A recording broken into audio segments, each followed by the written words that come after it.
This week marks the 20th anniversary of Ang Lee's divisive superhero film, Hulk. I'm not sure that's an anniversary many people will be celebrating here on YouTube, but the fact is that this movie made a huge impression on me as a kid, and it remains one of my all-time favourite superhero movies to this day. So of course I wanted to do something to mark the occasion. The only problem is I already made a super in-depth video essay a few years ago about Hulk, in which I said pretty much everything I have to say about it. If you haven't seen that video, I go into some of the behind the scenes on the movie, talk about how it handles the themes of masculinity, trauma, abuse, anger, and I'm not gonna lie, it gets pretty emotional at times. I don't want to turn you away from this video before it's even started, but I would really recommend you go and check that other video out. It's probably the one I'm most proud of here on Panels to Pixels, and I still get messages from people all the time who say that it affected them or resonated with them in a certain way, which is really cool, I appreciate that. Anyway, suffice to say, that's not what this video is going to be. This is going to be a bit more of a casual thing, where I go beat by beat through the movie and pick out some of my favourite details. Hey heroes, I'm Josh from Panels to Pixels, and this is everything I love about Hulk.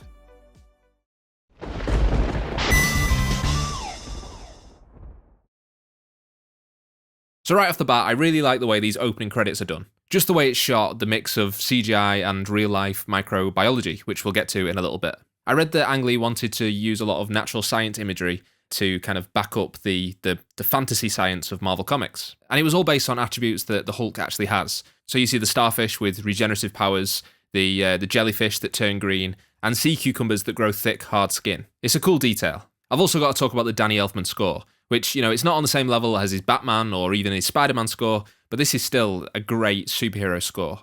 Here we get our first look at Bruce Banner's father, David Banner. That's David, not Brian, as it is in the comics. The film changes his name to David as a kind of tip of the cap to the 1970s Hulk TV show. You see, the makers of the TV show thought that Bruce Banner, the alliterative comic book name, was too goofy, so Bill Bixby in that series plays David Banner instead of Bruce Banner. I like that because not only does this film owe a lot to the 1970s TV show in terms of, just the cultural impact of it and making the Hulk a multimedia franchise, but also there's kind of a meta-narrative here because so much of this film is about fathers and sons, and this film is the offspring of the 70s Hulk series. Okay, we've got to talk about some of these transitions because this is what this film is really known for. People like to criticize these, but some of them work, some of them don't. I think Ang Lee was really trying some stuff with this film. I'll show some of my favourite ones as we keep going through the film, but I do think they serve a narrative purpose and they give a sense of forward momentum to the film, as well as being obviously comic book inspired. This transition is particularly wild. I don't know if this one works, to be honest, because it's kind of heavy subject matter, but it always gets a chuckle out of me. Here we get some more visualizations of genetics, and this is real footage of kind of microbiology, and this comes courtesy of Ang Lee's wife, who is a molecular biologist. If you compare this to the CGI genetic representations in stuff like X-Men and other superhero films from the time, these definitely have a much nicer aesthetic quality to them. So throughout the film, there's going to be this closed door motif, and I talked about it in my original Hulk video. It's just a really nice motif, and I really appreciate the way it's peppered in throughout the film. Evidently, the door represents repression of trauma and childhood experiences, and Bruce's fear is ultimately realised when that door opens and the Hulk comes out. Here we have a double whammy of a cameo. It doesn't get better than this. Stan Lee, co-creator of the Hulk, and Lou Ferrigno, who played the Hulk in the original TV series. Lou Ferrigno would play a security guard again in the 2008 Incredible Hulk film, so in my headcanon, he's one of the linchpins of the Marvel Cinematic Multiverse. We've got to talk about Eric Banner's performance as Bruce Banner. His dynamic range in this film is incredible. He goes from, really small, meek and mild to some pretty wild stuff later on. But one of the things that I really like about him is he brings the pathos out of Bruce Banner. He makes him a really sympathetic character in a way that I think it would be easy to take that meek and mild geek character and make him unlikable. But that's not what's going on here. You like Bruce Banner, and you really feel for him as it goes on. Speaking of great performances, Jennifer Connelly as Betty Ross, she's really good as well. She isn't just the teary damsel in distress or love interest. There's a lot of depth to her as well, and she's a fully three-dimensional character. I love this 2000s lab aesthetic. Lots of beige computers and CRT monitors. This stands in stark contrast to the military kind of technology that we see later in the film, and it makes it feel very grounded. This is a real academic research lab. Josh Lucas as Glenn Talbot is so unlikable in this film. It's a great performance because you just hate him. He's got such a slappable face. He's a total douchebag, and it makes his ultimate end all the more satisfying. So in addition to the insane transitions throughout the film, you get these comic book style multicam shots with lots of panels. These were a real headache to film, apparently, and Eric Banner said that he hated how many takes of every scene they had to do to get all the coverage. But I think it's a really interesting technique, and you take away the kind of comic book veneer over it all, It just adds a different dimension to filmmaking and radically changes the pacing of these kind of shots. You know, you're taking in so much information at once. More great performances here. Sam Elliott as General Thaddeus Ross. And, you know, Sam Elliott just elevates everything he's in. He's incredible. What a voice, man. Ang Lee was on something else. This kind of looks like something out of iMovie or something, but, you know, I love it. And I also love how 70s, like, all the costume design is and stuff, you know, those chunky sweaters and things. It really feels like a love letter to those old comics and the 70s Hulk series. So even though the Hulk's origin is changed around slightly, you still get this Gamma Blast at Desert Base incorporated. And I'm glad they did that because it's super iconic. Of all the batshit transitions, this is one of my favourites. There's absolutely no need for it, you know, but clearly they were playing around with things in the editing room and, you know, they liked it. So again, we have this visual motif of nature and natural science, and it's all around the desert as well. So it's like the greenery in the desert. I think that's really cool. To me, this is supposed to represent, you know, nature's fight through evolution or whatever, through biology, against like such a cold, desolate landscape, kind of a ruined landscape of the desert. Hey, a Halloween reference, I'll take that in any movie. I can't believe I haven't mentioned Nick Nolte yet. There's a lot of stories around his participation in this film. One of them is that he grew his hair out to be all wild like it is, and that ended up on his mugshot because he got arrested for a DUI. So on Nick Nolte's mugshot, he's got the wild David Banner hair. I love the way the gamma reactor looks in this scene. It's so imposing and so like heavy duty. I think that the prop and set design for this film, you know, they understood the assignment, as the kids say. Do the kids still say that? And, you know, in a movie with such groundbreaking VFX, this accident shot could look cheesy, but it's got a throwback quality to it that I really enjoy, you know. Again, it's harkening back to the 70s. I love how quiet and morose the aftermath of the incident is. You know, you have this big dramatic climax, the first dramatic climax of the film, and it's immediately followed by this really small, quiet, intimate scene. You know, you're brought back to reality, and the reality is trauma. Okay, I don't want to get too first-year film studies here, but if you're familiar with the 180-degree rule, you know, I'm not going to go into it if you're not, but it doesn't really matter. But the point is that Ang Lee breaks it a lot in this film, and, you know, there could be many reasons for him doing that, but for me, it's about duality. You know, that's the main theme of this film, is duality, and that's the duality between Bruce and the Hulk, but then lots of other characters. We'll talk about that a bit more as we go on. So whenever he breaks that 180-degree rule, to me, that represents the two sides, you know, the yin and the yang.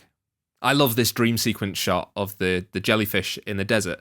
It's just, aesthetically, it's beautiful, but also it comes back to that duality thing. It's a juxtaposition. You know, jellyfish shouldn't be in the desert. You know, it's a perversion of nature or whatever. The door has been opened.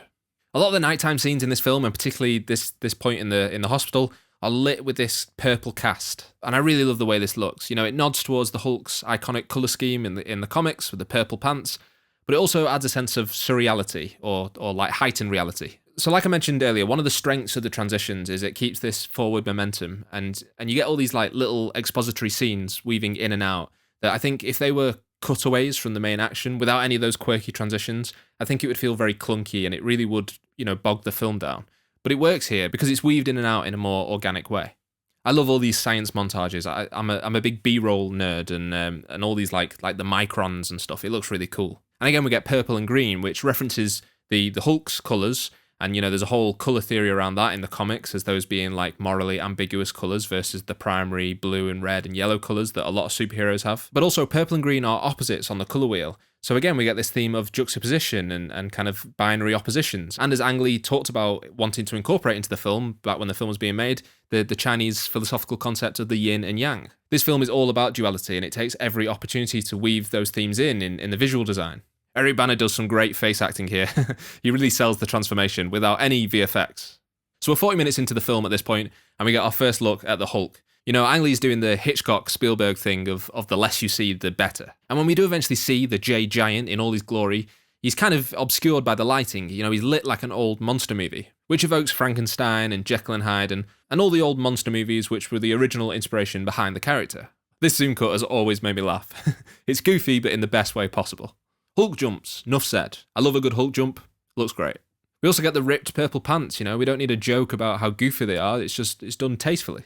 The way Betty looks at Bruce when he's eating the chicken, he's very clearly giving her the ick, but it tells us that he's transitioning into something wild, something savage. Bruce is an absolute nutcase at this point. And this is what I was saying about Eric Bana, you know, he goes big in this film, his full range of his acting is on display. So I've got to tell you this story about Nick Nolte, and you might have heard it before, but according to Eric Bana, whenever Nick Nolte was on set, he would have an oxygen mask and tank, and he would be breathing from it.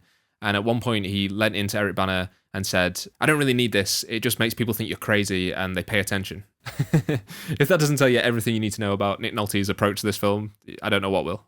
There's a lot of these like extreme close-ups on the face. Ang Lee gets really tight on people's faces. And to me, that is to kind of obscure their scale and make them kind of monster-like. I think one of the things I read into in this film in my original video essay is that there is a Hulk in every character in this film and in all of us. We get the classic "Don't make me angry" scene, and I read that they shot the whole iconic line where he says, "You won't like me when I'm angry," but they cut it because, maybe it was too silly or whatever. But, it's cool to get that line in some capacity. And this second transformation, which is our first seeing it actually happen in, unobscured, is really cool. I really like the idea that this movie puts forward that the Hulk gets bigger as he gets more angry. It's like a nuclear reaction getting out of control. Some more monster movie style shots here. And I love how early we get to see the tenderness of the Hulk. He hasn't really been in the film much, but we're already getting to see that side, which is essential, I think. Okay, so the dog scene is a point of ridicule for a lot of people. And yeah, it's kind of goofy, but I think it's essential. And I think the purpose of the dogs is for him to go full savage at this point. He's becoming animal and kind of a full monster. It even ends with the Hulk kind of catching himself being so brutal and savage in front of Betty and kind of realizing what he's become and staggering away in shame. And then we get more Frankenstein imagery looking down in the reflection in the lake. And again, reflections are a motif throughout the film. There are these moments where the line between Bruce and the Hulk is blurred. And maybe that's at odds with the traditional idea of Bruce and Hulk as distinctive personalities. But I think it's paid off in the climax where you see a kind of union of the two personalities in this film. So, she wanted me to change into that mindless Hulk. What are we, some kind of Suicide Squad? I both love and hate when films do that. That's all, folks. So interestingly, if you're a Hulk comics fan like I am, David Banner represents an amalgamation of a lot of classic Hulk villains. There's elements of the Leader and the Absorbing Man and later on Zax. It's an interesting way of bringing in those comic book elements but still keeping the central theme of the father and son relationship. And this stuff in the desert is really inspired, in my opinion, because it's a real physical space, so it's grounded in reality, but such an open space kind of doubles as a sort of cerebral plane on which to have these, big, metaphysical musings. Again, one of the themes in this film, which I talked about a little bit in my original video, is the military-industrial complex. And again, there's a lot of nuance in that, and this film handles that very well. And then I love this shot just because it reminds me of Weapon X, the comics, and also the X-Men movies. I love Weapon X. I love anything that's like body horror in a military science setting, so this is cool. So the big revelation and kind of innovation to the Hulk mythos is that the Hulk persona is a result of an abusive childhood, and specifically an abusive father. But actually this has its roots in the comics, first by writer Bill Mantlo, and later Peter David. Maybe this is a bit at odds with the mainstream perception of the Hulk, which is just a regular guy having an accident and becoming a monster, but I really like how Ang Lee brought all these themes together. And ultimately a much more emotionally complex film than what mainstream audiences were expecting. I think that's why the responses to this film were kind of mixed to negative, let's face it. This breakout shot was, I think, at the end of the original trailer, and it looks so good. I love the colour of it. It's just a great shot. The knockout gas making Hulk sneeze is a fun detail because it shows that the military's greatest defences are merely an irritant to the Hulk, in a very literal sense. Talbot's death here is super goofy and comic booky, but quite right, he's such a pitiful character.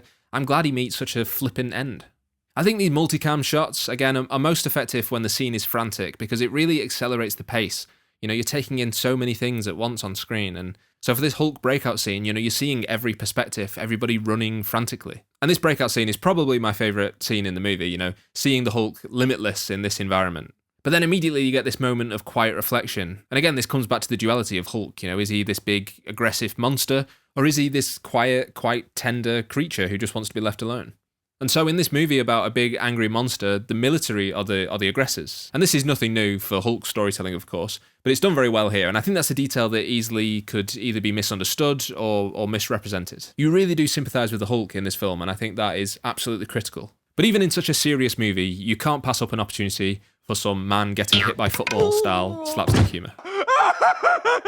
This contest is over. Give that man the $10,000. I haven't really brought it up till now, but the visual design of the Hulk is great. It's aged really well considering that it's now, 20 years old and this was groundbreaking CGI at the time. And I love the way he moves as well. He moves in a very realistic way. Ever since I found out that Ang Lee himself did the motion capture for the Hulk's movements, I can't help but see his mannerisms in the film, because I've seen all that behind the scenes footage and him going around in the ping pong suits and leaping around, hulking around. Speaking of leaping around, man, I could watch the Hulk leaping around a desert all day. I could watch a whole movie of that. It's so zen, so calming. You get a good, the bad, and the ugly stare-off between Hulk and Ross here. There's extreme close-ups on the eyes. And once again, I'm going to talk about duality, because not only do you have the duality between Bruce and the Hulk, i.e. man and monster, you have father and son, you have nature and science, which is sometimes posed by David Banner as the duality between God and man, you have masculinity and femininity, and then there's the duality of Hulk and General Ross, who are two sides of the same coin of aggression. And there are quite a few moments throughout the film where their faces are paralleled with similar framing between the two characters to represent this. This whole sequence in the Rocky Mountains is so gorgeous. The whole film is gorgeous, honestly. It's aged like a fine wine. It's got that really gritty, vibrant film texture to it that I really enjoy. You can't have a superhero movie set in California without a threat to the Golden Gate Bridge. Okay, so Bruce shaving and looking at his reflection in the mirror is kind of hinted at a few times throughout the film, and it's classic Hulk imagery. This is referencing loads of stuff from the comics. But we finally get to see it here with the Hulk smashing through and grabbing Bruce. This shot was a huge part of the press for the film. I remember seeing it on TV spots all the time back in 2003, and it's become an iconic part of Hulk imagery to me. It's also the first time we hear the Hulk speak, but obviously this is in Bruce's psyche, it's like a dream sequence, but that might be significant later. You can't have a Hulk movie without an inner city rampage, right? This CGI is kind of hideous to look at. This is one of the few VFX that has aged really poorly, in my opinion. But I do love the imagery of the Hulk shrinking into Betty's arms and becoming, really fragile. And this is a real moment of grief for Betty as she realises that Bruce is beyond help. And you feel that as the audience. Even Ross's face shows a flash of compassion for Bruce. So now we get to the final face-off between Bruce and David.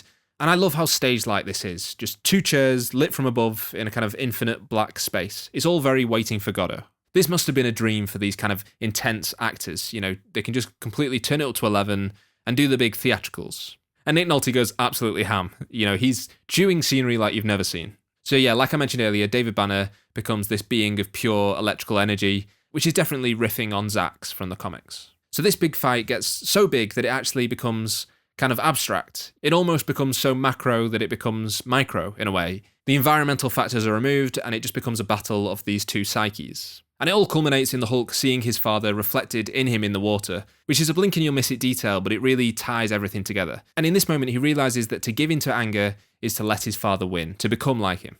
Take it all! I love this shot of Hulk versus the big evil father cloud. The arching metaphor of this film couldn't be more literal in this moment.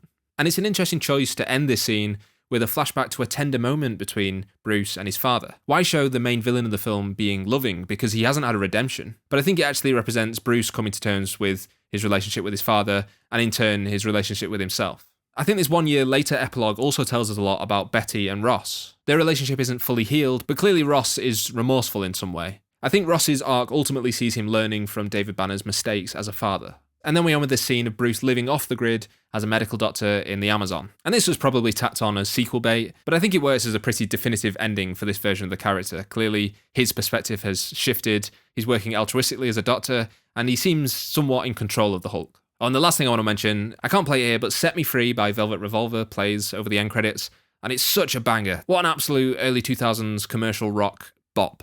I love it.